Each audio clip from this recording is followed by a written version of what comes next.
Oi, meus amores. Meu nome é Fansley Cristina. Para alguns Fansley ou fã, para outros Cris ou Cristina, né? Depende de onde a gente se conheceu.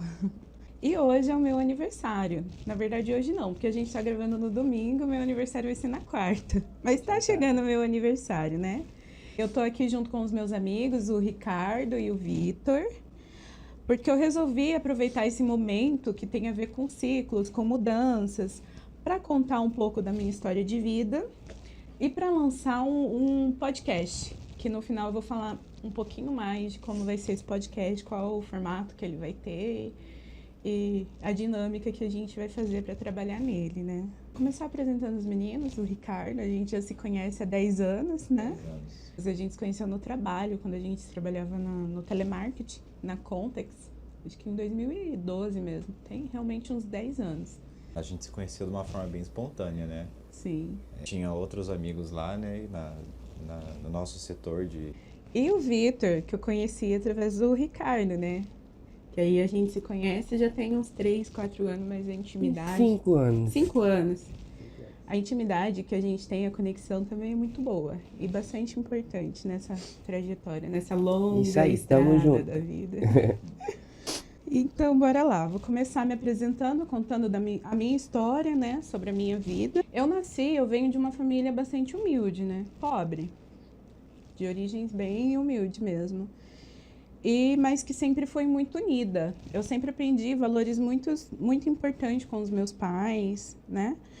Quando eu nasci, meu pai e a minha mãe, eles eram candomblecistas. Aí quando meu irmão nasceu quando eu tinha 2 anos e nós somos em 2, né? Somos um casal, só tem eu e meu irmão. Eu tenho outro filho que faleceu antes do meu nascimento, né? E era de outro relacionamento, não era com meu pai. E aí, quando o meu irmão nasceu, logo após o nascimento dele, a minha mãe teve AVC. O jeito mais popular de falar, teve derrame cerebral. E precisou fazer 3 cirurgias na cabeça. Acabou sendo desenganada pelos médicos, né? Meu pai eles falavam para o meu pai que ela ia morrer, que não iria resistir. E nesse processo, meu pai conheceu uma enfermeira que era evangélica. E começou a falar da religião dela, pregar para o meu pai, né? E aí meu pai procurou uma igreja evangélica e foi conhecer, se identificou e se converteu. E nisso levou toda a família. E passamos então a sermos uma família evangélica. Então eu fui criada dentro de uma família evangélica. No começo era quadrangular, depois a gente mudou para a Luz do Mundo, mas a doutrina era parecida com a Assembleia, né? Mais conhecida para poder exemplificar, era bem parecida com a Assembleia de Deus. Igreja Pentecostal. Fogo puro.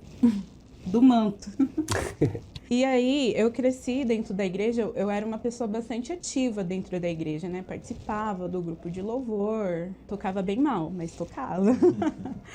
O importante era participar. Você gostava? Gostava. Foi uma experiência boa, aprendi bastante coisa. Tive tanto experiências ruins como experiências boas. Importante para eu me tornar... Faz parte dessa história de vida. Se tornar no que você é hoje, né? Sim.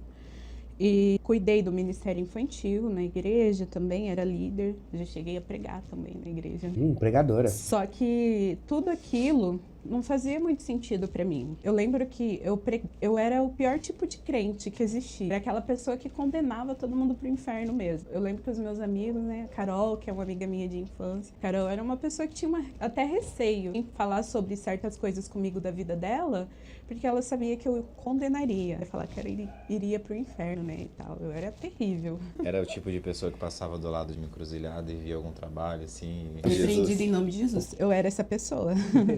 E tinha um medo enorme de ir pro inferno. Tinha muito medo. E condicionava a minha vida em torno disso, né? Eu sentia que eu realmente não era aquilo que... A doutrina era muito rígida da igreja? Era rígida. Não podia assistir TV, não podia cortar cabelo? Não, podia assistir TV. Eu lembro, pra escola a gente podia usar calça, tinha TV, tinha telefone. A gente não podia ouvir música do mundo, né? A gente ouvia só música gospel. Meu pai era bem rígido também na época. Alguns programas da TV ele não gostava que a gente assistia, daí ele acabava proibindo, né? Eu fui uma adolescente que não assistiu Rebeldes. Rebelde da Record ou Rebelde da SBT? Não, eu acho que era o do SBT, que é o mais antigo, né? Eu lembro que todo mundo tava trocando figurinha na escola e eu não fazia ideia. Meu irmão era fã do Rebelde. Porque eu não podia assistir, gente. Era isso. E aí eu realmente sentia que aquilo tudo era superficial, porque eu tinha sentimentos, eu sempre questionava muita coisa. Você acha que você estava na igreja mais por causa de pressão da sua mãe e do seu pai, ou... Até gostava, eu não vou negar que eu gostava de ir pra igreja. Gostava de participar do grupo de jovens. Qual que era a sua idade nessa época? Os 2 anos aos 18 anos eu passei dentro de uma igreja. Eu gostava das atividades que eu fazia, só que algumas coisas não faziam sentido pra mim. Mas ali eu estava inserida dentro de uma comunidade. Só que ao mesmo tempo tinha muitas coisas que não me representavam, que eu não me sentia acolhida, que não era o meu lugar. É mais ou menos nesse sentido. Daí, quando eu fiz 18 para 19 anos, eu terminando o ensino médio, resolvi fazer faculdade, né? Entrei no curso de psicologia. Eu lembro que meu sonho sempre foi fazer faculdade, os sonhos dos meus pais também. Eles achavam que a gente dando continuidade nos estudos, a gente não passaria pela mesma coisa que eles passaram, né? Mesmos sofrimentos, mesmos perrengues da vida. E eu lembro que na época dos meus primos, da família não tinha gente formada, combinado do ensino superior. Então, o meu pai fazia muito gosto que a gente continuasse estudando. E isso foi bom. Era uma coisa que tanto eu quanto meu irmão também queria pra mim. A vida, né? Eu acho muito importante investir em estudo, conhecimento, porque é algo que ninguém tira da gente.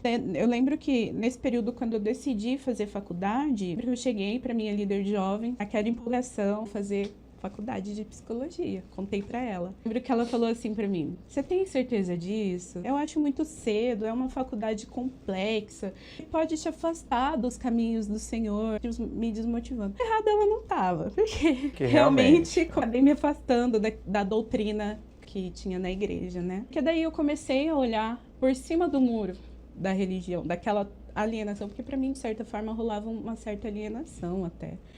Sua mente abriu além daquilo, né? Eu consegui ver outras perspectivas, olhar o mundo e olhar as coisas de uma outra forma, né? Não que o curso em si levasse a isso, mas é que você precisava desse empurrão para poder ver as coisas. Sim, né? Eu tinha colegas do curso que eram evangélicos e permaneceram evangélicos. Nada contra a religião, mas é que para mim não me cabia mais. Eu comecei a me perceber, a olhar para mim e ver que eu, enquanto pessoa, não me enquadrava naquilo que era pregado dentro da igreja e era doutrina. E aí eu já estava numa idade que eu não era mais obrigada a estar dentro da igreja. E aí a igreja não tinha que se adequar a mim, eu que precisava me adequar àquela doutrina. E como para mim não fazia mais sentido, aos poucos eu fui me afastando, até porque não fazia sentido eu continuar num lugar e desrespeitar aquele lugar, né? E você escolheu a psicologia porque era o seu sonho ou foi mais para fugir ali daquela realidade? Na verdade, o meu sonho era fazer medicina, mas eu acreditava que eu não ia conseguir passar, porque é um curso bem concorrido, bem difícil de passar. E além de achar que eu não teria capacidade de passar naquela época, eu também não teria condições de me manter no curso, porque era um curso em período integral. Eu nunca tive quem me bancasse, né? Tipo, eu comecei a trabalhar quando eu tinha 14 anos. Não porque em casa meu pai, enquanto chefe de família, deixava faltar as coisas. Não, ele se esforçou sempre, fez isso muito bem pra gente conseguir ter o básico, a nossa alimentação, pra estar vestido, estar limpo, né? Mas a gente não podia, assim, comer alguma coisa diferente de vez em quando, ou comprar uma roupinha diferente, alguma coisa assim. A gente não podia. E aí, eu, por mim mesma, sem meu pai ou minha mãe pedir, comecei a trabalhar. Bem novinha, tipo, eu era uma criança cuidando de outras crianças, sabe? Cuidando de criança, daí. Sempre correu atrás do seu, né? Sim. E eu lembro que o meu primeiro emprego foi em 2010, em uma fábrica de costura, né? Aprendi a costurar, costurava roupa de criança lá. E esse primeiro emprego, ele veio numa hora bem oportuna. Porque em 2010, meu pai sofreu um acidente de moto. E aí ele precisou fazer 2 cirurgias na cabeça. Foi um momento muito difícil para nossa família, né? E que a gente conseguiu se unir até bastante para passar por esse momento. E aí eu passei por alguns meses tendo que, na época o salário mínimo era R$550. A gente conseguia se virar. Uma família de 4 pessoas com esse dinheiro, né? O meu pai só voltou a cuidar das finanças da casa, pagar as contas, Quando ele conseguiu o afastamento pelo INSS, hoje ele é aposentado, né? Foi aí que eu comecei a trabalhar registrado, trabalhar em uma empresa. Esse tempo que seu pai ficou afastado, ele não recebia nenhum auxílio de nada? Não, ele ficou uns meses sem receber, e aí depois a gente conseguiu o auxílio do governo, né? Ele foi afastado por invalidez de saúde, pelo INSS. No caso do meu pai, foi incapaz de fazer o serviço, né? Ele trabalhava de coletor de lixo, né? Era um serviço pesado, corria bastante sempre atrás de um caminhão de lixo, coletando lixo na rua, então não tinha realmente como voltar a trabalhar. Daí o INSS aposenta. Por conta da cirurgia da cabeça dele, ele ficou com um lado do corpo comprometido, né?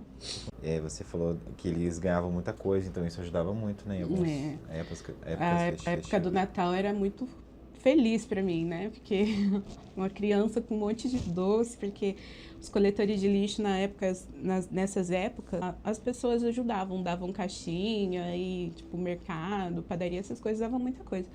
Então, às vezes, a gente conseguia ficar sem precisar de fazer mercado por uns 3 meses depois do Natal, de tanta coisa que ganhava.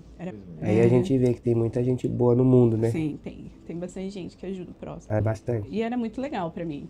Ganhava um monte de coisa que às vezes a gente não teria condições de comprar. Por exemplo, a primeira vez que eu experimentei Tender, aquele presunto que é mais comercializado no Natal, né? Porque o meu pai, ele ganhou de algum mercado, né, nessa data, assim, nesse período de fim de ano, de festas de fim de ano. Esse emprego até foi importante para a nossa história, para a nossa vida. Depois que eu comecei a faculdade, depois disso comecei a estudar. Em 2010 entrei no curso de psicologia, né? Continuei trabalhando, estudando, fazia minha jornada dupla. Eu estava trabalhando, fiz o primeiro semestre do curso estudando à noite e trabalhando durante o dia na fábrica de costura ainda. E você tinha quantos anos mesmo, quando você começou a faculdade? 18 anos. Eu comecei nesse emprego, eu tava com 16, 17, por aí. Tô ficando velha. Não chegou nos 30 aí, né? Então. Mas tá quase. Quase lá. Tá quase. Tem bagagem. Tá calejada. E aí, aos poucos, eu fui me afastando da igreja nesse processo. Porque daí comecei meu processo de terapia também, o autoconhecimento. Ele começou a fazer com que eu tivesse uma perspectiva diferente das coisas. Não estou dizendo de forma alguma que foi ruim tudo que eu aprendi na igreja, os princípios que eu aprendi com a minha família e tal. Teve um ensinamento básico ali, né? Tem coisas que eu carrego comigo até hoje. Tem muita coisa que não me serve mais. Só que tem muita coisa que foi importante. Teve coisas terríveis, que eu não prefiro nem comentar. Coisa ruim não é bom lembrar. Vamos lembrar de coisa boa que traz coisa boa pra nossa vida. Como que foi o curso desde o seu início na sua vida? Foi muito bom. Eu queria fazer medicina porque eu queria me especializar em psiquiatria, né? Então, psicologia era o curso que mais se aproximava do que eu queria. Já que eu achava que não conseguiria fazer medicina, resolvi fazer psicologia por conta disso, né? Não me arrependo nem um pouco. É um curso, assim, que eu amo. Hoje eu exerço a profissão, né? Eu sou psicóloga lá no Espaço Plural de Psicologia, aqui no centro de Londrina. Adoro o que eu faço. Amo ser psicóloga. E comecei a estudar na clínica, né? Trabalhar na clínica, trabalhar na área de psicologia. Desde o começo como psicóloga clínica, né? E você já começou a trabalhar logo que você terminou ou você teve um período? Logo que eu terminei, estava ansiosa para continuar atendendo, porque daí a gente já começa a atender no estágio obrigatório na faculdade. Então estava ansiosa para continuar, para exercer a profissão. E você encontrou dificuldade no começo ou não? Sim. Todo começo é bem difícil, ainda mais trabalhando como autônomo no Brasil, né? Complicado. E eu tinha uma preocupação além, assim, a mais. Eu me preocupava, todos os meus colegas se preocupavam como seria começar uma carreira, quem iria para a clínica, né? Uma carreira na clínica, que é difícil, é complicado, né? O começo, até fazer seu nome, conseguir paciente, agenda e ter retorno do seu trabalho, é um investimento a longo prazo que a gente faz, não é de uma hora para outra. Isso é todas as áreas, né? Sim, E eu sempre tive que me virar, né? Depois que eu comecei a trabalhar, eu passei a pagar minhas próprias contas. Então, eu não sempre trabalhei com outras coisas em paralelo. Continuei no call center por um tempo, né? Sempre fui conciliando com algum outro trabalho que não tinha tanto a ver com a área de psicologia. Em 2019, eu passei pela pior dor que eu já senti na minha vida. Foi o ano, né, que eu perdi a minha mãe. Eu acho que agora tá fazendo 3 anos. E eu lembro que esse processo foi assim. Em outubro de 2018, a minha mãe fez uma esterectomia. Ela retirou o útero e pegou uma infecção hospitalar. Depois que ela saiu do hospital, depois da cirurgia para retirada do útero, ela já estava com essa infecção, só que daí os médicos demoraram muito para diagnosticar. Qual hospital que ela fez a cirurgia? Ela fez no HU. E aí depois ela foi internada no hospital evangélico para tratar essa infecção. Só que aí como demorou para diagnosticar, e ela era diabética, né? E aí por conta disso ela respondia de uma forma mais lenta aos antibióticos. E a infecção já estava generalizada. Então os médicos trocaram de antibiótico 8 vezes. Nesse processo, eu lembro que daí eu ficava remanejando o paciente. Minha vida ficou meio louca nessa fase, porque eu queria acompanhar minha mãe no hospital, né? Queria cuidar dela nesse momento.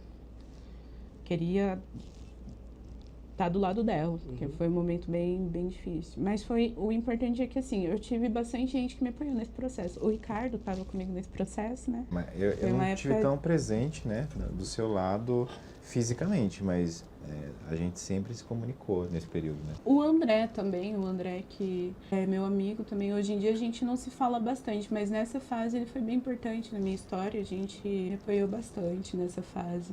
E as meninas lá do Espaço Plural, a Amanda, a Larissa, a Karina, que foi um ambiente assim muito acolhedor para mim. Às vezes eu passava lá só para tomar um café e chorar. São as psicólogas de lado? São psicólogas também, são as responsáveis pelo espaço lá, gente. Eu só tenho a agradecer a vocês, as meninas, porque foi um momento difícil e sem apoio... Se tiver os arroba das meninas, já coloca aí. E sem apoio teria sido muito mais difícil, né? Então, ter amigos, tudo que a gente tem é uns aos outros nessa vida. Certeza. Ter amigos, assim, é importante, muito importante. Quem tem amigo nunca vai estar sozinho. Quem tem amigo tem tudo.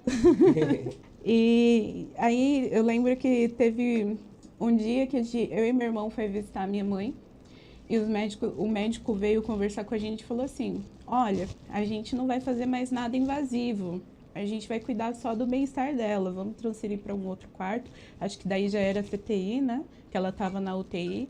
Falou, a gente não vai mais agredir porque ela está sofrendo e tal, então a gente vai cuidar só do bem-estar dela. Aquilo soou para mim assim: olha, sua mãe vai morrer. Nós só estamos esperando a sua mãe morrer. Foi isso que eu senti na hora que o médico falou. Já foi um grande choque para mim. É porque ele, em outras palavras, falou: não tem mais o que fazer, não tem como tratar, a gente já fez tudo que podia. E no outro dia, ainda é um pouquinho difícil falar disso, né? Porque, como eu disse, foi a pior dor que eu já tive na vida. No outro dia, na segunda-feira de manhã, o pessoal do hospital ligou, chamando a gente lá. Eu lembro que eu perguntei no telefone: minha mãe tá viva? Aí eles falaram assim: vocês precisam vir aqui pra gente conversar pessoalmente. Nisso eu já entendi tudo, né? E mesmo assim, quando eu cheguei lá, a enfermeira-chefe que deu a notícia pra gente e tal, as pernas bambeou e foi complicado. Foi assim, realmente, é até difícil falar em palavras o que é perder alguém tão importante assim na nossa vida. Que é a mãe, né? E essas datas assim mais festivas, mais comemorativas, como o Dia das Mães, aniversário, ainda é pouco difícil. Antes eu achava assim muito clichê esse negócio de o povo falar que lembra, né, nessas datas, mas realmente não é. A gente lembra mesmo. Eu lembro que no meu aniversário ela fazia questão de ser a primeira, dar parabéns. Ela levava café na cama, né? Então eu sempre dormia com a porta do meu quarto trancada, mas do dia 26 pro dia 27, eu dormia com a porta destrancada, porque eu sabia que ela ia lá. Da meia-noite ia lá. Toda mãe faz ela isso. Ela ia toda contente, toda feliz, levava o café, dava aquele abraço gostoso, né? Minha mãe era uma pessoa que tentava agradar a gente pela comida, era ótima cozinheira e se virava muito bem. Às vezes tinha, assim, pouca coisa na geladeira porque a gente nunca teve muito luxo, assim. E luxo que eu digo não é coisa cara, às vezes a gente não tem um presunto e uma mussarela para pôr no pão. Isso era difícil a gente ter antigamente, né? A gente tinha realmente o básico para se alimentar e às vezes não era a alimentação mais adequada até. E aí é um pouco difícil, que nem esse ano, eu lembro, o Dia das Mães foi dia 8 de maio, se eu não estou enganada, né? Foi. O aniversário dela foi no dia 7. Então todas essas datas eu fico um pouquinho mais pensativa, começo o dia mais naquela bad, né? Porque as lembranças elas vêm à tona. Mas hoje eu consigo até falar sobre isso sem chorar. Não tô chorando, mais forte, gente. né? Tô mais forte. Então, e consigo lembrar das coisas boas, dos momentos bons que eu tive com ela, né? Que a gente teve e de tudo que ela representa pra gente. Eu falei que eu consigo falar sem chorar, mas eu tô quase chorando. Ai, gente. E aí, após a morte dela, eu voltei a fazer terapia porque eu acreditava, e ainda acredito, né, enquanto psicóloga também, que me ajudaria a lidar de uma forma menos complicada com o luto. E aí, além do luto, eu comecei a olhar para as minhas próprias questões, né? Minhas próprias questões enquanto mulher negra, homossexual. E comecei a entender muitas coisas do meu processo. Entender várias situações que foram traumáticas e eu não sabia dar nome. Que hoje eu sei que foram situações que o racismo atravessou fortemente a minha vida, né? Sempre eu conseguia reconhecer, a elaborar e a entender o que aconteceu e o que acontece até hoje, infelizmente. Eu acho que isso vale até como dica para quem tem dificuldade, pessoas negras e que tem dificuldade de expressar algum tipo de depressão e não sabe que aquilo tem influência em situações de racismo. Na verdade, eu cresci muito alienada. Eu achava que muitas dessas situações, apesar de ser doloridas, eu achava que eram normais. Eu me culpava demais por tudo que acontecia na minha vida. Eu não considerava todas as outras coisas que atravessava, sabe? E aí, eu acreditava em meritocracia, né, gente? Pra vocês verem o nível. Acreditava em meritocracia, né? E eu sei que não é meritocracia de jeito nenhum.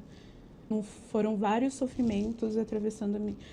Vários sofrimentos ali juntos. Não quero de forma alguma me vitimizar, né? Mas muita coisa atravessando. Só que antes de situação que você possa se vitimizar, tem a realidade. A realidade é que você percebeu que passou por isso. Você abriu os olhos, né? Tem muita gente que realmente não é vitimismo, não. Não, é reconhecer que eu passei por isso sim. O Brasil é um país, assim, bem racista e a gente enfrenta Sempre um racismo velado no dia a dia. E eu lembro, assim, um fato bem triste da minha infância. Eu lembro que a minha fantasia era assim, como seria se eu fosse branca? Ficava fantasiando como seria a minha vida se eu fosse branca. E essa fantasia, ela já vem de uma fonte de eu não gostava do meu nariz, não gostava dos meus traços, não gostava da cor da minha pele, do meu cabelo. A primeira coisa que eu fiz quando eu comecei a trabalhar lá novinha, cuidando de criança, foi alisar o cabelo. O esforço para mim embranquecer era enorme, era muito grande. Né? Porque eu tinha aquilo internalizado. Para amenizar aquela sensação de, eu sou negra, feia, o povo não gosta de mim, meu cabelo é ruim, né? Eu não gostava de mim mesma. Eu evitava olhar pro espelho, para vocês terem ideia, porque eu não gostava do que estava ali, da minha própria imagem. E aí, nesse processo de psicoterapia, eu comecei a olhar para essas questões e comecei a me interessar em estudar em como o racismo atravessa o desenvolvimento do sujeito, da pessoa negra, né? Como o racismo se apresenta aqui no Brasil e como é esse sofrimento, né? Como a gente pode lidar com isso.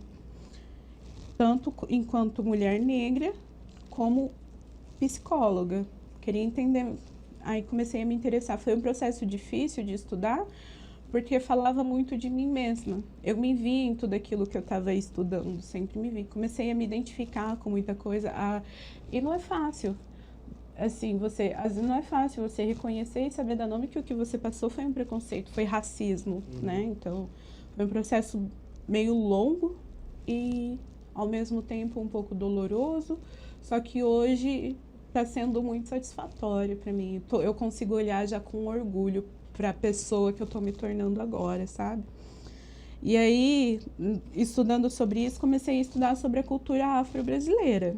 E comecei a ter um pouco de contato, de forma mais teórica, com as religiões de matriz africana, né? Com candomblé, umbanda, mas até então não conhecia. Não tinha ido em nenhuma? Não tinha ido. Tinha até curiosidade, só que eu sempre fui muito tímida, ainda sou muito tímida. Eu não conseguiria, assim, chegar num terreiro sem conhecer ninguém para visitar, sabe? Por conta dessa minha timidez.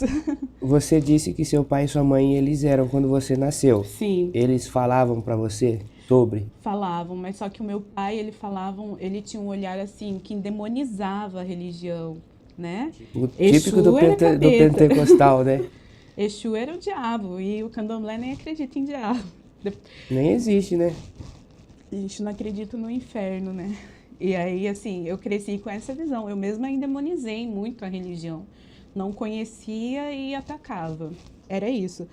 Já os meus pais conheciam, mas faziam questão que a gente não conhecesse mais a fundo, porque era do diabo. A gente iria pro inferno, era uma outra coisa. É outra coisa que, historicamente, o preconceito tá aí. Uhum. Que o que a igreja cristã, tanto a católica quanto o evangélico, eles pregou na vida com o caso de todo mundo, da gente, que se a religião não for deles, tá errado e é do demônio. Uhum. Entendeu? É isso aí. E aí eu cresci muito com essa visão. Mas ao começar a estudar, eu comecei a me interessar em conhecer. A princípio, depois que eu saí da igreja, eu me achava à toa, né? Ateia, tipo, super agnóstica. Não acreditava em mais nada? Não acreditava em mais nada, né? Eu achava triste o fato da pessoa ser religiosa. Quando você estava na igreja, desculpa te cortar, você sentia alguma coisa? Às vezes sentia uma emoção normal, tinha cerimônias que era linda, mas aí às vezes eu sempre, tipo, queria sentir algo a mais, só que pra mim sempre foi difícil, meio difícil. E você se entregava assim?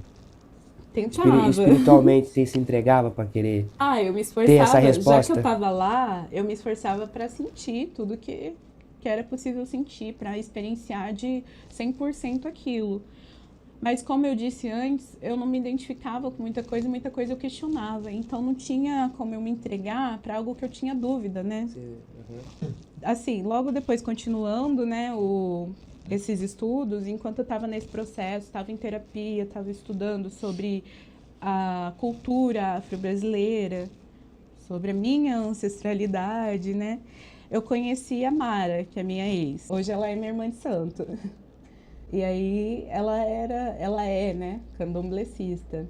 E aí ela me levou para conhecer o terreiro dela, que hoje é minha casa, o Ilê Axé e Afunjó. E aí fui lá conhecer. Eu lembro que na primeira vez que eu conheci, olhei aquele povo virando no santo, tudo, né? Primeira coisa que eu pensei, estão tudo doido. Tudo histeria coletiva. Você achava que era o quê? Mentira? Não achava que era mentira. Eu achava porque a pessoa pra mim estava hipnotizada. Mas por ela acreditar naquilo, pra mim não era mentira, mas era tipo uma histeria coletiva. Não dava tanta credibilidade. Desde o primeiro dia eu já comecei a sentir uma batedeira no coração também. Comecei a ficar com a respiração ofegante. Na hora que vinha, tem um santo de uma irmã de santo minha que é de Yonsan. Eu lembro que eu estava sentada lá assistindo o candomblé e teve uma hora que os santos começaram a vir. Aí o santo deu um ilá na minha frente, e lá é um grito, né? Tipo uma saudação que o santo dá. Posso estar falando besteira, que eu ainda tenho muito para aprender do candomblé, sou muito nova. Mas naquele momento eu me arrepiei inteirinha. Já comecei a passar mal até. Eu falei, gente, não piso mais aqui, tô ficando histérica também. O Exu já te pegou desde o começo. Assim, não, tô entrando na onda desse povo, não piso mais aqui de jeito nenhum. Aí eu lembro que na época tava namorando com a Mara, ela falou assim, tô indo pra roça, que a gente chama o terreiro de roça também, né? Aliás, vai ter outros podcasts que você vai explicar sobre a religião também, né? Sim, vamos falar mais sobre isso com pessoas que entendem melhor sobre o assunto, né? Não só do candomblé, daí vai ter as outras também. Não, a gente pode falar de muita coisa. Eu vou explicar depois qual que é a proposta do Podfans. Uhum. Aí a Mara me convidou pra voltar.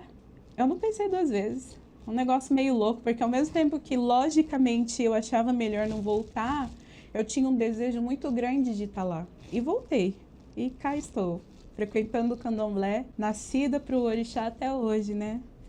E sou muito grata, porque ali naquela casa eu fui muito bem acolhida. Meu pai de santo é o Pai Joy de Oxum, né? É o mesmo orixá teu? Sou filhinha de Oxum também. Amor de pessoa. Ele me acolheu muito bem lá na casa, os meus irmãos, o babá e bé da casa, minha mãe pequena, o pai Robson, que é lá, ele não é da nossa casa, mas está sempre com a gente lá, me ensinou bastante no período aqui que eu fiquei recolhida. A mãe Angélica, a minha amiga Isa, que me deu muito apoio.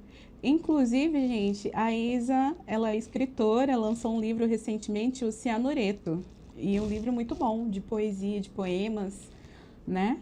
E vale a pena comprar. Comprem, porque é um livro lindo, gente. Muito bom. Podia ter trazido, mas acabei esquecendo. Lindo no conteúdo e na aparência, porque gente, a aparência é impecável. É um livro muito lindo. Depois você coloca o nome certinho. Vou colocar o contato pra dela lá pra poder falar.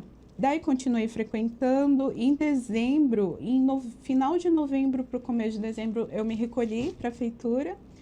Eu lembro que, assim, foi um período que eu fiquei muito ansiosa para entrar e tal. Que eu até chamei o Ricardo para ir nessa reunião com a minha família para me dar apoio moral. Era a pergunta que eu ia fazer. Um momento difícil para Como ela. foi a reação? Foi um momento muito difícil falar para meu pai. Educação. Mas eu falei, é um assunto muito sério de família. Como foi a reação da sua família sobre esse assunto? Eu deixei para falar quando eu estava bem perto de entrar pro Roncó, porque eu sabia que eles não iriam. Roncó é o nome do quarto em que a gente fica recolhido lá, é o quarto de santo, né? Eu sabia que eles não... A minha família continua. Meu irmão e minha cunhada são evangélicos. Meu pai também. Só eu que me distanciei completamente da religião. Aí eu chamei eles para conversar e expliquei que estava entrando, que ia ficar 21 dias recolhidas, que ia passar pelo processo de iniciação no candomblé. E para o meu pai foi um choque. Porque a experiência dele do candomblé não foi tão boa assim, né? Porque, assim como todas as religiões, tem lugares sérios e tem lugares que não são tão sérios assim. Mas através da história que você falou, que ele contava para vocês, quando vocês eram pequenos, a religião que ele contava é a mesma que você frequenta hoje? Não, gente. O candomblé... Hoje, o que eu tô aprendendo do candomblé se distancia muito do que eu achava que era. Do preconceito que eu tinha com relação à religião. Se distancia muito. E aí eu lembro que o meu pai falou uma frase que foi difícil de ouvir no dia que a gente conversou. Ele falou assim pra mim: se você é mulher suficiente para tomar essa decisão, você tem que ser mulher suficiente para se virar fora da minha casa. E aí naquela hora eu pensei, eu sou mulher suficiente, vou seguir a minha vida, fazer as minhas próprias escolhas, né? Isso, aí eu me afirmei como mulher suficiente. Mostrou pra ele que você não... Não queria nem mostrar pra ele, não era esse caso. Não ia caso. ser criança, né? Era pra mostrar pra mim mesma, que eu dava conta da minha própria vida, né? Aí eu lembro que naquela noite, eu passei uma noite na casa da Isa, que me apoiou muito também nesse processo. Na hora, pra mim, assim... Eu consegui refletir e ver as coisas dessa forma agora, assim, porque na época foi um choque pra mim, né? Aí eu soube que eu teria que me mudar, teria que se virar, ali, andar por mim mesma, pelas minhas próprias pernas, porque daí, morando na casa do meu pai, de certa forma, tinha ajuda dele, né? Ajuda financeira, ajuda para se manter até, ajudava também, mas tinha ajuda dele. Aí eu entrei pro Roncó, assim, um pouco preocupada, porque eu não tinha certeza onde eu ia morar depois que eu saísse. Aí eu fiquei o tempo de preceito aqui, nessa casa. O Ricardo me acolheu bastante, foi muito fofo, gente. O Ricardo é um amigo maravilhoso. Só tenho que agradecer, porque realmente foi maravilhoso. Eu lembro que eu cheguei aqui, nossa, eu tô me emocionando mesmo. Como a gente disse, né? Quem tem amigo... Tem tudo. Cheguei aqui, os espelhos, o quarto estava liberado, tinha um espaço para eu pôr a esteira, os espelhos todos tampadinhos, né? O espelho tampado porque ela não podia se ver no espelho durante o tempo de preceito. Tudo bonitinho. Aí eu fiquei aqui durante o preceito e depois eu fiquei aqui um mês, mais ou menos, né? Foi. E aí, a minha amiga Dani, conversei com ela e fui morar com ela. A Dani também é uma pessoa muito importante na minha vida, que me ajuda bastante, né? Eu lembro que eu estava preocupada se eu iria ou não conseguir pagar o aluguel, porque eu estava trabalhando só com a clínica. Eu tinha também, primeiramente, café, só que eu tinha ficado um mês mais ou menos parada, que foi o tempo que eu fiquei recolhida lá. Então, eu estava com a situação financeira meio complicada. Não que não esteja agora, só que estava mais antes, né? Eu não sabia direito o que eu ia fazer. Aí ela falou assim para mim, não, Cris, vem, pode vir. E aí a gente vê o que a gente faz. E aí eu fui, sendo muito bom. Muito obrigada, Dani, por essa acolhida também, porque foi muito importante nesse processo da minha vida, né? E aí comecei também a frequentar capoeira, porque a Dani é instrutora de capoeira, maravilhosa. É uma mulher incrível, gente. Aquela pessoa que incentiva outras mulheres, que incentiva outras pessoas e dá um suporte, um apoio maravilhoso. E aí eu me mudei. Agora eu tô morando lá, continuo trabalhando na clínica, tenho primeiramente café. E faz quanto tempo que você tá feita já no candomblé? Acho que esse mês tá fazendo 7 meses, porque eu saí do quarto de santo no dia 18 de dezembro. Recém-nascida na religião. É bebezinha ainda. Comecei a frequentar a casa, eu tive mais ou menos 1 ano de abianato. A bian é quando a gente começa a frequentar a casa, mas ainda não é iniciado, não é feito no santo, né? Ou confirmado. Se a pessoa não for rodante, que aí no caso de Ogãs e Equedes, eles não são... É meio que um processo de aceitação, se você quer aquilo mesmo. O abianato ele é importante para você conhecer a casa, conhecer a religião, as pessoas, conhecer a religião. Descobrimento também, saber se é aquele lugar que você quer, né? Sim. Daí resolvi entrar em dezembro e não me arrependo, porque Oxum, que é minha orixá, ela tem sido maravilhosa. Oxum e todos os orixás, né? Todos são por mim, têm sido maravilhosos na minha vida. Eu só tenho a agradecer, gente. Só tenho realmente a agradecer. Porque antes eu realmente tinha aquela sensação de que eu tava dando 2 passos para frente e 3 para trás. Isso também por conta de não aceitar quem eu era, a minha própria história, não aceitar as coisas que atravessavam a minha vida, por também querer tomar o crédito de tudo, né? De tudo de ruim, de tudo que era merda que dava na vida, eu achava que era tudo culpa minha. Que eu nunca fui, era boa o suficiente. Era isso que estava te impedindo de seguir em frente, de crescer. O candomblé me empoderou para muitas coisas e eu pude me reconectar com a minha história, com a minha ancestralidade. Tô aprendendo muito, tenho muito ainda a aprender, né? Mas não é só uma religião, é cultura. É cultura, né? Não só cultura, ali você tem uma família, né? Uma família, ali sim. Você tem pai, você tem mãe, você tem irmão. Coisa que a gente nem dentro da própria família da gente, a gente não tem. Sim. Muita família é assim, muito dividido. A gente pode falar mais sobre candomblé em uma próxima oportunidade, né? A religião, uma das coisas que eu aprendi foi que ela começou porque, assim, quando os nossos ancestrais foram trazidos escravizados aqui para o Brasil, eles foram separados das suas famílias de origem, né? Então, o candomblé, ele servia também para reconstruir esse sentido de família, que é o que a gente tem até hoje lá. Hoje eu sinto que eu tenho várias famílias. Tenho amigos que eu considero família, tenho a família lá da roça, tanto o pai Joey, o amor, minha mãe pequena. Lá eu tenho a minha madrinha de Oruncó, a mãe Shirley, tem as mães Equedes, os pais Ogãs, meus irmãos, os mais velhos, os mais novos. Então realmente é uma família. E um acolhimento incrível. Já falei de acolhimento várias vezes, né? Porque o candomblé realmente é. É que a gente que não é feito, a gente que é só um visitante que vai lá fazer uma visita na casa, a gente se sente muito acolhido. E muito acolhido mesmo. Né? Sim. E não é tudo aquilo que a gente cresceu ouvindo. Eles uniam muito, né? Candomblé, Umbanda, Quimbanda, todas as religiões que é de matriz africana, a gente cresceu ouvindo que era tudo igual, né? E não é bem assim. Antes de tudo, né, até quando eu conheci a Cris, a gente sempre foi bem chucro de religião. Né? Eu era muito chucro. Só que agora, quanto mais a gente presencia, quanto mais a gente vai, mais a gente quer mais estudar. Eu vejo que eu não sei nada. E mais eu vejo que era diferente do que eu imaginava, né? Sim. Pra mim, macumba era uma coisa só. Hoje, o candomblé é uma família mesmo. O que a Cris falou, família total. E recentemente também eu comecei a participar de alguns eventos voltados sobre essa resistência do candomblé para a luta disso, sabe? Para manter, para garantir direitos.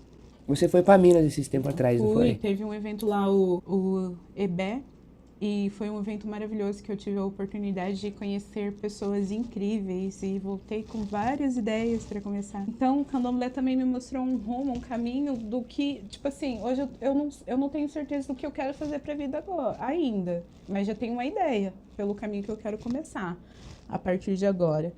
E aí, gente, esse é um pedacinho da história que eu queria contar para vocês e dizer assim, quem é a Fansley Cristina da Silva hoje? Hoje, com a bênção de Oxum, eu sou uma mulher preta, sapatão, macumbeira e psicóloga, e é isso que eu sou. E eu penso assim, já interrompendo, essa Fansley Cristina que tá falando aqui, o pouco tempo que eu te conheço, né, da sua vida, 10 anos não é muita coisa, mas dá para saber que você tem muito a mostrar, além do que você disse aqui. O importante agora é que você se descobriu, aprendeu a eliminar tudo aquilo que não prestava do passado, né? E tem muita coisa ainda para você descobrir, mostrar. Aprender, né? Eu tô amando esse processo de aprendizagem sobre mim mesma, sobre minha cultura, sobre o que faz parte de quem eu sou, né? Eu tô me sentindo, assim, o candomblé, a psicoterapia, todo esse processo que eu tive na vida, né, nesses últimos tempos, é como se eu tivesse me reconectando comigo mesma, porque daí eu tô me sentindo mais autêntica, né? Tô podendo, assim, sem amarras, poder viver de uma forma, assim, não livre, mas um pouco mais livre para poder ser um pouco do que eu sou, né? Sem me prender ao que é certo, a esse senso de moral hipócrita que a gente tem dessa sociedade machista, patriarcal que a gente está inserido, né? E é isso. Eu já peço desculpa esse é o meu primeiro vídeo, minha primeira aparição, porque eu sempre fui muito tímida, reservada. Agora resolvi falar mesmo, porque... Você convidou dois mais tímidos ainda. Porque tá ficando velha e ela quer marcar a história. Não é nem querer marcar a história, mas eu acho importante quem eu sou, onde eu vim, o que eu tô fazendo aqui. E é importante não dá pra ficar se escondendo. É importante que a gente seja visto, né? Que a gente seja ouvidos, que a gente seja respeitados acima de tudo. E a gente precisa mostrar isso, o respeito. Para todo mundo entender também, né? Sim, e aí eu resolvi aproveitar essa data para poder dizer quem eu sou. Se alguém ainda tinha dúvidas, eu lembro que nesse processo de me tornar candomblessista, de frequentar a religião e tal, aí eu comecei assim, de forma sutil, postando uma coisa ou outra. Hoje eu não faço questão nenhuma de esconder quem eu sou, de esconder o que eu faço, porque eu acho uma religião linda, maravilhosa, não tem por que esconder. Não. O meu pai crente, meu irmão evangélico, sempre tá lá postando as coisas da religião dele, porque eu não posso postar a minha. E como que tá a relação de vocês? 7 meses depois. A nossa relação tá boa. A gente... A Joyce e o meu irmão foram bem importantes para mim nesse processo. Que a minha cunhada, que é a Jó, ela disse uma coisa muito importante para mim. Ela falou assim que, independente de qualquer coisa, ela continuava... o respeito e o amor continuariam o mesmo. E assim, com ela, eu entendi o sentido de que é pregado dentro da igreja evangélica, do amor incondicional. Porque ela tá do meu lado, independente das minhas escolhas, né? É uma pessoa maravilhosa. Meu irmão também. Eles escolheram estar do meu lado, independente. Podem não concordar, mas não me excluíram. Isso é importante para mim. Não te jogaram de lado, né? E hoje a gente permanecemos unidos. O meu pai, né, que agora casou recentemente, o meu irmão, minha cunhada. Quero dizer para vocês que eu amo muito vocês. Vocês continuam sendo muito importantes na minha vida, né? E eu sou muito grata por tudo que vocês fizeram por mim, para que eu me tornasse quem eu sou hoje também. Eu acho importante que essa fase que você passou, da negação deles no começo, o espanto dos pais saberem que você ia no caso, virar... minha mãe, coitada, nem chegou a saber. Tipo, vai virar uma macumbeira. E agora, 7 meses depois, eles verem o que o candomblé fez na sua vida, a sua autoestima, tudo mudou. E é importante que a sua família veja isso e veja que... também não sei se hoje eles veem isso com bons olhos, né? Mas a única coisa que eu espero... Quando eu fui falar, eu lembro que eu falei pra eles que eu não tava esperando a aprovação deles. Tava só comunicando o que eu ia fazer da minha vida, o que eu decidi pra mim. E a única coisa que eu espero é respeito. Porque respeito é fundamental, né? Com certeza. Respeito é tudo. Em todo lugar. O mundo é tão grande, com várias filosofias, tem espaço pra você acreditar e crer no que você quiser. E crenças tem de vários tipos, né? Eu acho que não tem por que a gente ficar nessa guerra, sabe? Do que é certo, do que é errado. Que o seu caminho pode ser diferente do meu, né? O que faz sentido pra você é diferente do que faz sentido pra mim ou pra você. E tá tudo bem. Tá tudo bem. Não tem por que eu atacar o que você acredita ou... se eu for pro inferno, como você acredita, é uma escolha minha. Mas eu não acredito em inferno, então não vou pro inferno. Eu acredito muito na reciprocidade, né? De você plantar, colher. Então, essa questão do amor. Eu não sou candomblecista, eu não sei se um dia você, mas eu sou um simpatizante. O fato de eu ir e ver o amor ali manifestado nas pessoas, isso não tem preço. Não tem. Eu acho que é isso que é importante. Independente se você é budista, umbandista, evangélico, se o amor tá ali entre duas pessoas, né, ou 3, ou num grupo, tá todo mundo bem. Sim. Não precisa levantar a pauta da religião, né? Não precisa, mas eu acho importante levantar. Até para desmistificar, né, dizer que não é... que Exu não é demônio, né, que... Talvez leve alguns anos para as pessoas entenderem esse conceito, né? Mas vale a pena, né? Sim, esse tipo de... eu acho que é uma coisa que a gente tem que falar, tem que repetir, porque senão... Senão o povo não aprende, né? Sim, então, às vezes assim, eu acho muito importante sim, sempre falar. E essa é a proposta do PodFans. O PodFans, por que PodFans? Porque pode falar de macumba, pode falar de crente, pode falar de política, pode, eu posso falar. Pode discordar. Pode concordar, pode discordar. E esse é um espaço que eu quero falar sobre tudo um pouco. Quero até falar de receita. Vamos fazer um bolo. Vai ter vários assuntos. Vários assuntos. Falar de capoeira, de... Capoeira é legal. Capoeira é legal. Tô adorando. Tô começando agora também, tô gostando bastante. Porque é outra coisa bem cultural, que tem também a ver com a minha cultura, né? Sim. Ela vem da ancestralidade, veio da África, veio do candomblé. A capoeira também. Mas enfim... Muitas pessoas, tem muitas casas de capoeira que também não explica isso pro aluno, né? Mas a capoeira em si, ela veio do candomblé. Então é isso, gente. Eu quero que todos se sintam muito bem-vindos e acolhidos nesse espaço, né?